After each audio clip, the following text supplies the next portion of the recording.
الحمد لله رب العالمين والعاقبة للمتقين ولا عدوان إلا على الظالمين وأشهد أن لا إله إلا الله ولي الصالحين وأشهد أن محمدا عبده ورسوله وصفيه من خلقه وخليله سيد الأولين والآخرين اللهم صل عليه وعلى آله وصحبه ومن اتبعهم بإحسان إلى يوم الدين أما بعد. Chers frères et sœurs, aujourd'hui avec l'aide d'Allah Tabaraka wa Ta'ala, on va parler de la peur du futur. La peur du futur. Énormément de musulmans et de musulmanes ont peur du futur. Ils sont inquiets. Inquiets au vu de la situation à l'échelle internationale. Certains parlent d'une troisième guerre mondiale. Certains commencent à se poser des questions. Mais est-ce que ça va nous toucher là où on se trouve, etc., etc. Et donc, la peur s'est installée dans les cœurs, que ce soit au niveau de la sécurité. D'autres ont peur pour leur subsistance. Est-ce que je vais me marier? Est-ce que je vais réussir à travailler, à faire de l'argent? Est-ce que j'aurai un logement? Est-ce que demain je pourrai nourrir mes enfants? La situation devient complexe dans énormément de pays et la peur, la crainte s'est emparée de plus d'un cœur. Le riche craint pour ses biens et son commerce. Celui qui a des revenus modestes et celui qui n'a pas du tout d'argent sont toujours là en train de se comparer à celui qui en a beaucoup. Et ils sont inquiets. Est-ce que demain je vais manger? Est-ce que je vais nourrir ma famille ou pas? Et subhanallah, nombreux sont ceux et celles qui se sont énormément attachés à ce bas monde de par ces peurs. Ils se sont trop attachés à cette dunya. L'attachement au monde augmente de jour en jour et cela engendre une crainte, une grande crainte de l'avenir inconnu. Surtout aujourd'hui, avec l'expansion des guerres, les troubles économiques et l'instabilité mondiale. Quant aux croyants, et c'est pour ça qu'il faut toujours, subhanallah, regarder les choses à la lumière du Coran et de la Sunna, mes chers frères et sœurs. C'est hyper important. Le croyant, lui, il s'oriente à travers les enseignements du livre d'Allah. Et la Sunna du prophète, sallallahu alayhi wa sallam. De cette manière, il rassure son cœur. Ses peurs disparaissent. Il est apaisé intérieurement. Il vit la tranquillité et la quiétude, car il voit tout à la lumière du livre d'Allah et la sunna du prophète alayhi salatu wassalam. Toute personne qui cherche à tranquilliser son esprit, tranquilliser son cœur de ses inquiétudes et ses peurs de l'avenir, qu'elle sache que la première des choses que tu dois garder en tête, c'est qu'Allah Tabaraka wa Ta'ala est avec les croyants. Allah Ta'ala est avec les pieux. Allah Ta'ala est avec les bienfaisants. Tant que tu es un bon croyant, tant que tu es pieux, t'en fais pas. Allah Ta'ala te soutiendra. Tu n'as rien à craindre. Allah Tabaraka wa Ta'ala dit « Inna Allah ma'al ladhina taqaw wal ladhina hum muhsinoun » Allah est avec ceux qui le craignent et ceux qui sont bienfaisants. Allah est avec ceux qui le craignent et ceux qui sont bienfaisants. Allah Ta'ala dit également wa anna Allaha ma'al mu'minin, car Allah est avec les croyants.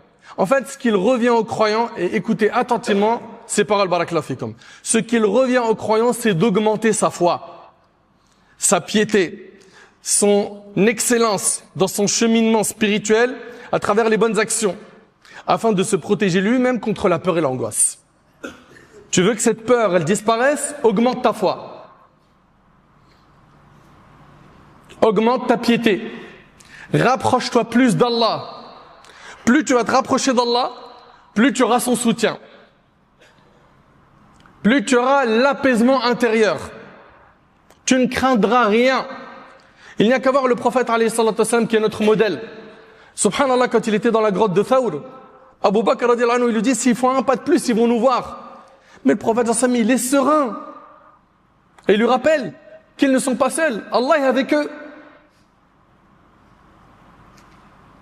Et les prophètes étaient sereins. Quand Moussa alayhi salam, il se retrouve devant la mer et l'armée de Pharaon est derrière. Et il leur dit quoi? Kalla inna ma'iya rabbi sayahdin. Il leur dit, vous inquiétez pas, mon Seigneur, il est avec moi, il me guidera. Il avait confiance en Allah. Nous, ce qui nous manque, c'est ça aujourd'hui. C'est d'avoir confiance en Allah. T'en fais pas pour ton avenir. Allah Ta'ala a déjà décrété les termes de vie de chacun d'entre nous. Allah Ta'ala a décrété la subsistance de chacun d'entre nous. Tu ne quitteras pas cette terre avant de consommer, avant d'avoir eu accès à toute la subsistance qu'Allah t'avait destinée. Place ta confiance en Allah. Augmente ta foi. En augmentant ta foi, tu n'auras peur de rien. Comme le prophète sallallahu alayhi wa sallam. Imagine le pire des scénarios. On se retrouve dans une guerre. Imagine. Place ta confiance en Allah. Augmente ta piété. Augmente ta foi. Et t'en fais pas. Le maître est avec toi. Jalla fi'ula. Parmi les choses qui dissipent la peur et l'inquiétude, il y a le fait d'avoir une bonne opinion d'Allah. Husn al-dhann billah. Allah Ta'ala a dit dans le hadith rapporté par Bukhari et Muslim sur Abu Huraira, je suis à l'égard de mon serviteur selon ce qu'il pense de moi. Celui qui est convaincu qu'Allah le nourrira, le préservera, dissipera ses soucis, soulagera ses détresses, il obtiendra tout cela. À condition de ne pas se montrer impatient face à la subsistance, au soulagement qu'Allah lui accorde, même si cela tarde. Lorsque le prophète Ibrahim alayhi salam, il a laissé notre mère Hajar alayhi salam dans le désert, avec Ismaïl, ce bébé, subhanallah, dans le désert, dans un endroit où il n'y a pas d'habitation, dans un endroit où il n'y a rien à manger, rien à boire. Qu'est-ce qu'elle lui a dit? Il les a laissés dans le désert et il est reparti. Et elle lui a dit, est-ce que Allah t'a ordonné cela? Est-ce que Allah t'a demandé de nous laisser dans cet endroit désertique? Il lui a dit oui. Sa réponse, elle lui a dit, Allah ne nous abandonnera jamais. Ça, c'est avoir une bonne opinion d'Allah. Allah ne t'abandonnera pas. C'est une femme. Elle est dans le désert avec un bébé. À partir du moment où elle a su qu'Allah Ta'ala avait ordonné à Ibrahim de les laisser dans le désert, elle lui a dit, tu peux y aller. Allah ne nous abandonnera pas. Et Allah fait jaillir dans cet endroit-là la source de Zamzam. N'est-ce pas? Et énormément de biens a touché notre mère Hajar. Son fils Ismaïl est devenu prophète, qui d'ailleurs de sa descendance est né le meilleur des prophètes, Muhammad ibn Abdullah alayhi salatu wassalam. Elle a eu une bonne opinion d'Allah. Soyons l'image de notre mère Hajar. Soyons l'image de Hajar alayhi salam. Parmi les choses qui dissipent la peur et l'angoisse, on a dit augmenter sa foi, augmenter sa piété, on a dit qu'il fallait avoir une bonne opinion d'Allah. Également, le fait de solliciter l'aide d'Allah. Tous les jours, dans nos prières, on dit « Iyyaka na'budu wa iyyaka nasta'in ». C'est toi seul que nous adorons et toi seul dont nous implorons le secours. Tous les jours, tu répètes ça. Et le prophète sallam a dit, veille à ce qui t'est utile. Sollicite l'aide d'Allah et ne capitule pas. Demande l'aide d'Allah. Le hadith est rapporté par Muslim. Et dans le hadith de Tirmidhi, il a dit à Ibn Abbas, wa idha sta'anta fasta'in billah. Lorsque tu sollicites de l'aide, quand tu cherches le soutien, le secours, cherche-le auprès d'Allah. Parmi les choses qui dissipent la peur et l'angoisse, se remémorer la générosité d'Allah et sa miséricorde envers ses serviteurs. Subhanallah, on lui désobéit. Certains tournent le dos aux enseignements du dîn. Et malgré cela, Allah les nourrit tous. Il les maintient en bonne santé et patiente face aux offenses qu'il lui adresse. Le prophète sallam a dit, personne ou rien n'est plus patient à l'écoute de ce qui lui déplaît qu'Allah. Il lui attribue un enfant et lui, il leur accorde la santé et assure leur subsistance, rapportée par Bukhari et Muslim. Si tel est le don d'Allah envers ceux qui ne croient pas en lui, qui ne croient pas au livre d'Allah, le Coran, alors que dire du don d'Allah envers ceux qui sont pieux, qui sont proches de lui, Azza wa Jal?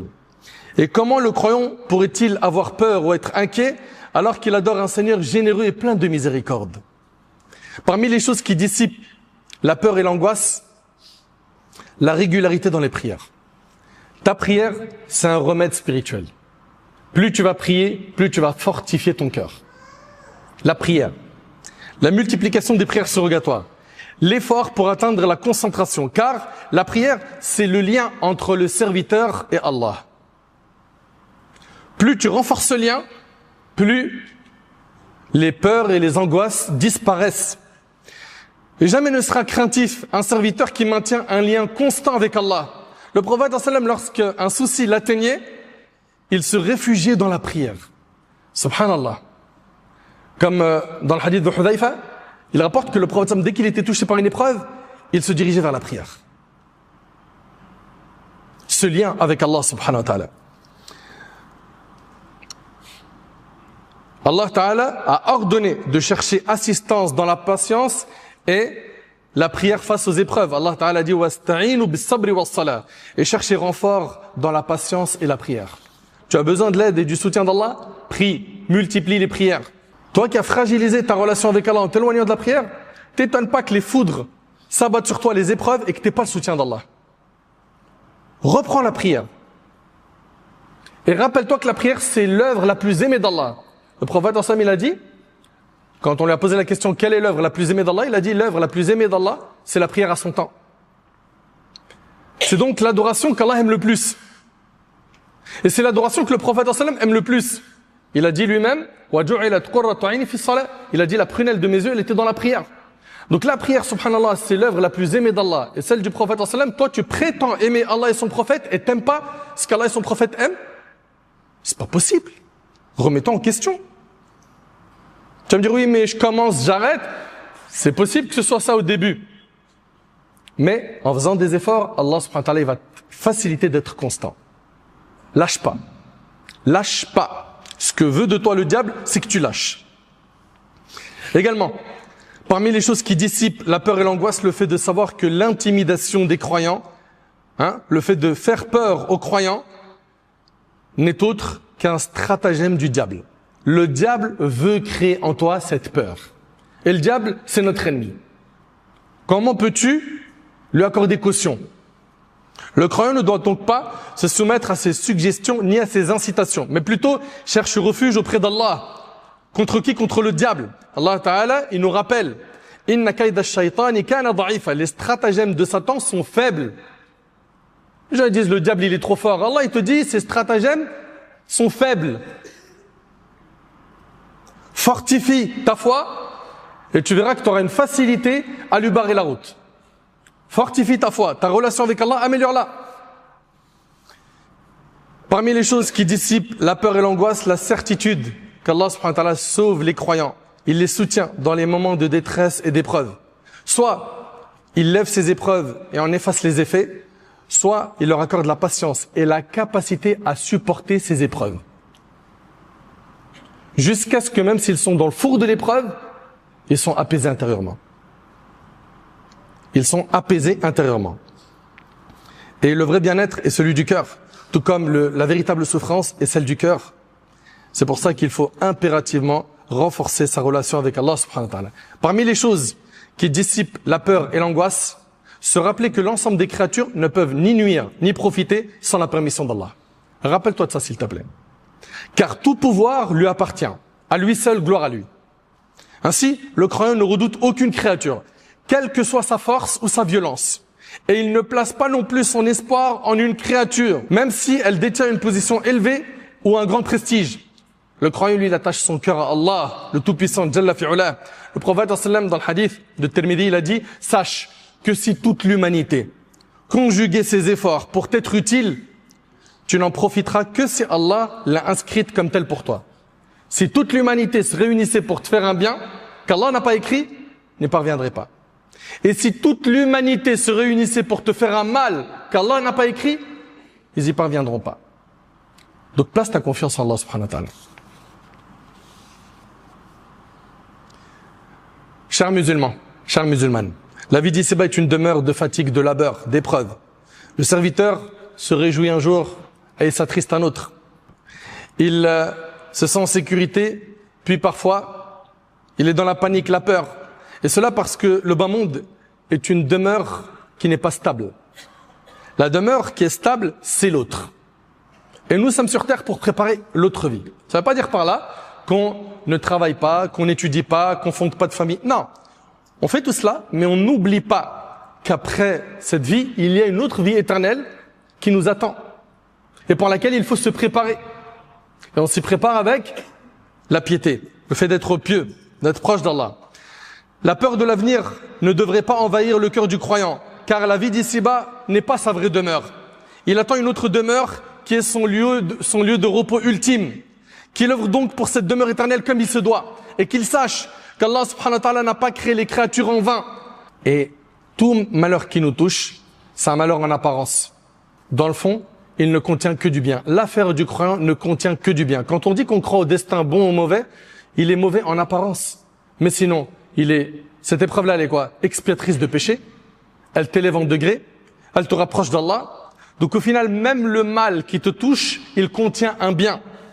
Allah Ta'ala dit, Ma asaba min musibatin illa bi'idhnillah, wa man yu'min billah, yahdi qalbah. Aucun malheur ne frappe, si ce n'est avec la permission d'Allah. Celui qui croit en Allah, Allah guide son cœur. Et sache que tout ce qui va te toucher sur terre n'est qu'un bien pour toi. Tout. Et les meilleurs choix sont les choix d'Allah. Ça veut dire quoi? Ça veut dire que si le serviteur il convoite une chose de ce bas monde, mais qu'elle lui échappe, ou elle lui est refusée, qu'il soit certain que le choix d'Allah est meilleur pour lui que le choix qu'il aurait fait pour lui-même. Et que si Allah subhanahu wa ta'ala l'a détourné de ce qu'il désirait, ce n'est que par miséricorde envers lui. Et s'il ferme une porte de ce bas monde à son serviteur, il lui en ouvre d'autres, plus bénéfiques et moins nuisibles pour lui. Qu'il médite donc cela avec attention et qu'il soit convaincu de tout cela avec certitude. Si le serviteur voit la mort frapper les gens autour de lui dans des guerres, des épidémies et que les épreuves les entourent à cause de cela, qu'il ne prenne pas peur et ne cède pas à la panique. Car celui qui a décrété cela pour les serviteurs, c'est Allah. Celui dont la miséricorde, la science et la sagesse englobent toutes choses. Et tout ce qu'il décrète sur eux, il ne le fait que pour un bien qu'il veut leur accorder. Mais les gens ne le savent pas. Les gens ne le savent pas. L'affaire tout entière du croyant ne contient que du bien. Subhanallah, si le destin avait été confié aux créatures, elles auraient injustement dominé les unes sur les autres. Nous louons donc Allah subhanahu wa ta'ala de ne pas avoir confié cela à l'être humain injuste et ignorant. Et qu'il se rappelle, que l'être humain se rappelle que les termes de vie sont déjà fixés et que les subsistances sont déjà réparties avant même que les êtres humains ne soient créés. Qu'il ne s'attriste donc pas pour sa subsistance et qu'il ne laisse pas son esprit s'occuper de sa durée de vie. Tout cela n'est pas entre ses mains. La seule chose qui est entre tes mains, c'est tes œuvres. Fortifie ta foi. Rappelle-toi que Shaitan veut que tu aies peur. Il veut t'occuper par autre chose que l'adoration. Toi, renforce ta foi. Améliore ta relation avec Allah subhanahu wa ta'ala. Occupe-toi du bagage que tu vas présenter le jour du jugement, quand tu seras devant ton Seigneur Jalla fi'ula. J'implore Allah subhanahu wa ta'ala d'améliorer notre situation. J'implore Allah subhanahu wa ta'ala de dissiper nos peurs et nos soucis. J'implore Allah subhanahu wa ta'ala de fortifier notre foi. J'implore Allah subhanahu wa ta'ala de nous accorder la clairvoyance, une bonne compréhension de sa religion. J'implore Allah subhanahu wa ta'ala de faire